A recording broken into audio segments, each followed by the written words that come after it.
What up, YouTube? Gaming91 here, and today what I'm gonna be doing is I'm gonna be just talking about the NBA playoffs and what my thoughts are on it.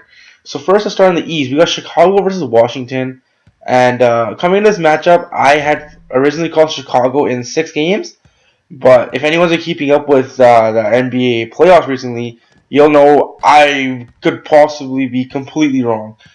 Chicago is down 2-0 to the Wiz. They lost by a combined 11 points, but regardless, Chicago was supposed to have one of the best defensive teams in the league, and also had defensive player of the year, which I gotta give props to Joakim Noah, well deserved. But honestly, this did not go as expected. I did not think that the Wiz would be up 2-0.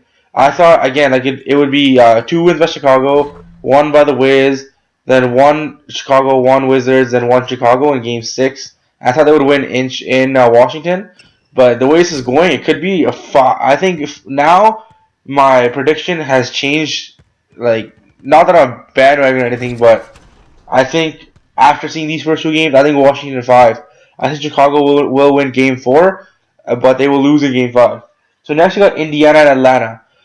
So coming into this, I thought Indiana, they got an easy breezy matchup. I mean, I did not think anything of it. And then Paul George decides to just suck in Game 1. David West decides to have an alright game. Hibbert, as usual, is just calling everyone out because he can't do anything himself. And Jeff T just stays quiet, does his job right, and gets his team the first win. So I was thinking, that was surprising. I thought Indiana would win both games at home. But now it's actually tied 1-1. And Indiana did win Game 2, and I gotta give props to Paul George for a bounce back game. I think he had 24 points, 4 steals, and like 8 boards or something. I'm not 100% sure. Comment if you guys remember if you guys found out what his stats were. But I think they were somewhere along those lines. So pretty solid lines. He definitely showed up for Game 2, and that win was well deserved by Indiana. And I originally had Indiana in 5, but now I have Indiana in 6. And next we got Miami and Charlotte. So the Miami Heat, of course, were the favorites in pretty much every series because they are the championship favorites. Right now they are up 1-0 to Charlotte. I believe they're playing today. No, they're playing tomorrow. So no, they're playing today. They're playing today, 7 p.m. Eastern time. If anyone is gonna watch that, it's in Miami, as you guys probably know. Miami is up 1-0. Again, I called Miami in 4. I did not even think Charlotte was gonna win 1 game. The one thing I gotta say though, Big Al Jefferson, regardless, is having a solid year. That was a solid pickup for the Bobcats, and he's gonna continue to have good years. If they build around him, they'll have solid team. Sorry, not build around him, but like if they get some more complementary pieces, like just straight up solid shooters, this team can be like dangerous. They'll be a Raptors type of squad. Speaking of the Raptors, you guys know I'm from Canada. My hometown Raptors fought through the adversity. Who cares about the calls? They tied up the series at 1-1 with a solid victory, 195. So in Game 1, if anyone that may have watched it, I woke up to watch it. I thought the calls were almost all Brooklyn's way. I did not like it at all. It was kind of annoying to me. But I mean, at the end of the day, what are you gonna do? Because you can't really change the outcome of the game, right? Unless you're the one playing it. But Game 2, I gotta say, DeMar DeRozan showed out after being really, I'll say, nervous and kind of had the jitters in Game 1. He definitely showed that he is an all-star in Game 2. He dropped 30, and then you got Kyle Lowry who's leading this team. He's clearly the leader on this team. He leads them emotionally. Like, he's just a solid player, great character to be around. And the other thing is Valanciunas just showing KD how it's done. All that trash talk isn't getting to Valanciunas. I don't know if anyone saw one of the interviews, but KG was pretty much talking smack to him, and Valanciunas is like, "Oh, it doesn't really matter to me. I don't really know English."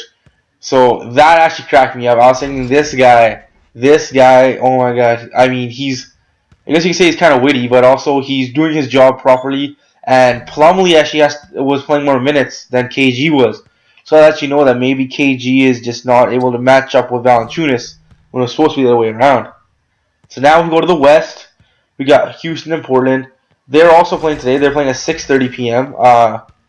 Pacific time, because I'm Pacific time. The Portland Trailblazers are beating the Rockets 1-0 in the series. So the first game was an OT victory for the Blazers, a 2-point victory, which Aldridge clinched with a last-second tip-in, and that was very good game. I mean, I watched the full game, and I was not disappointed by any means. Every second of that game was good. I think it was 122 to 120 in OT was the game like the final score. I think Houston will come back and they will win in 6 games. And I forgot to say my predictions for the last two. I think sorry, not the last two, the last one. Toronto vs Brooklyn. I still have Toronto in 6. That's what I had originally, and I think they'll do it. I think Brooklyn will win one at home, but the rest is all Toronto. Let's go Clippers Golden State. So the last game, if anyone saw, the Clippers just completely rolled the Warriors. They won by I think 30. I think it was 120-98. Series tied 1-1, and I got Clippers still in 6. I had Clippers in 6 originally. The Warriors just got a bad matchup. I think if they were playing even San Antonio, they would have a chance to win. I think the only teams that cannot beat are honestly the Clippers and the Thunder because the Thunder have KD and Westbrook who easily exploit their team, and the Clippers have Griffin and Paul.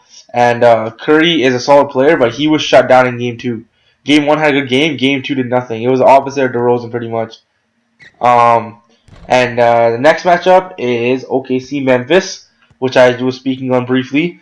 I had OKC in 5, but I think OKC will take it in 6 at the end of the day.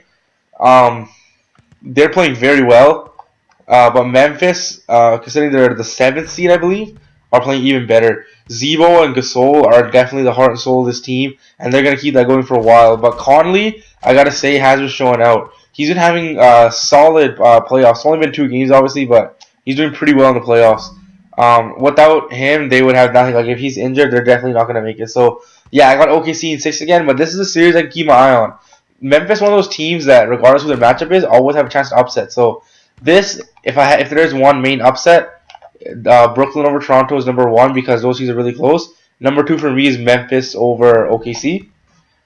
And last but not least, San Antonio versus Dallas. So, we got Tony Parker, Manu, Tim Duncan leading San Antonio Spurs against Dirk and the Mavs. So, Dirk is a solid player, but I don't think they'll do much. I honestly have San Antonio in 4 games. I think they're better at every other position. Dirk and Timmy, I would say, are pretty even. I think, yeah, Dirk has better range, obviously. Excuse me. I think Timmy is a better rebounder, but I think points-wise, they're pretty similar. I think Dirk is just over 20, and Tim Duncan is about 17, so that's not bad, like pretty close. And yeah, again, like I said, I had San Antonio in 4, and I think they will honestly just dominate the series. And my championship favorites are the OKC Thunder if they beat Memphis. If they get through Memphis, I think they can beat anyone. Their hardest matchup after that will be San Antonio. So I'll pick 2 from the West, 2 from the East. So I got Miami at on the eastern side, and then surprisingly, for some people they might not agree with me. I got Toronto. Honestly, I think because Toronto has beat Indiana 2 out of 4 times. They beat Miami, I think, once out of 4 times. So they're solid. They can do it. If they pass to the first round and Indiana gets through, I think they can beat Indiana. So my championship favorites are Miami, Toronto, OKC, and San Antonio. So guys, like if you agree with me, comment on what your thoughts are on who you think is going to win the championship, and also what you think the upsets are going to be. And guys, always subscribe for more, guys. I'll leave you the sick dunk. Peace.